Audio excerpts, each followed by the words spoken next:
Ada kekecewaan yang diutarakan dengan bagus sekali oleh Gi ketika dia mengirimkan ya bedak, lipstick atau gincu sama kaca ya. Silakan Anda mematut-matut diri agar kelihatan lebih cantik. Kenapa itu menjadi penting, momen penting bagi Anda untuk Anda tuliskan di sini? Saya kira itu perenungan Hoki dan kekecewaan Hoki yang mendalam karena teman-temannya pada waktu itu berlomba-lomba masuk ke parlemen dan untuk mendapatkan kredit mobil Holden kalau tidak salah mereknya.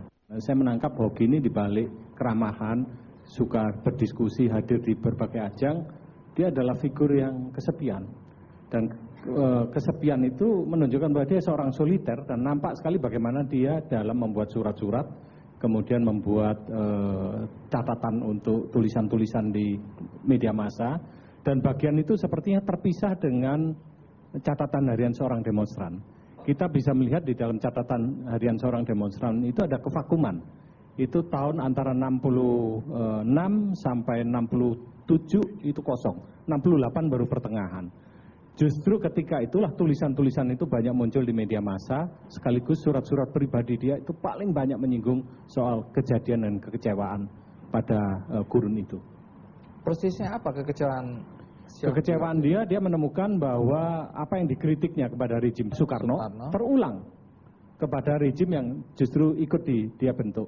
Dia pernah menulis betapa tidak menariknya pemerintahan yang sekarang ini, dan itu menunjukkan kekecewaan dia. Bagaimana rombongan dia yang baru turun dari Gunung Slamet itu mau pulang ke Jakarta harus menunggu sekitar 40 menit karena pintu rel kereta api ditutup, ada rombongan VVIP yaitu rombongannya Pak Harto yang akan lewat. Dia menunjukkan betapa brengseknya ini kekuasaan ketika itu.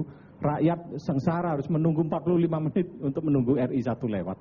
Kekecewaan itu kemudian ditunjukkan oleh dia dengan berbagai tulisan, dan itu kemudian tadi yang dikatakan oleh Bang Tides bahwa ada ancaman-ancaman. Dan saya menemukan di dalam tumpukan catatan yang beliau tinggalkan itu di dalam map hijau, itu ada satu ancaman surat kaleng yang nadanya sangat rasialis dan isinya pokoknya ngata-ngatain Hoki, dan itu masih tersimpan. Tapi ketika saya tulis, saya berpikir ulang apakah itu nanti tidak menimbulkan kebencian ulang, mengingat kemudian si pengirim mengatasnamakan pengagum Soekarno. Dalam konteks pekerjaan Anda sekarang atau perhatian Anda terhadap hak asasi manusia, Anda menilai Hoki itu melampaui zamannya ya. Ketika waktu itu belum banyak orang bicara mengenai hak asasi manusia, Hoki sudah menjadikan itu pemikiran.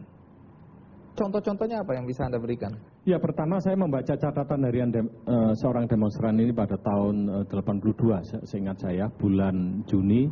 Dan kemudian kesan itu hilang, kuat tapi kemudian menghilang karena saya bertemu dengan kakaknya Hoki, yaitu Arif Budiman yang datang dari Amerika dan mengajar di kampus saya di Salatiga. Dan Salatiga adalah satu persinggahan intelektual. Baru kemudian Badil ngomong bagaimana kalau kita menulis tentang Hoki. Oh ya, saya mau.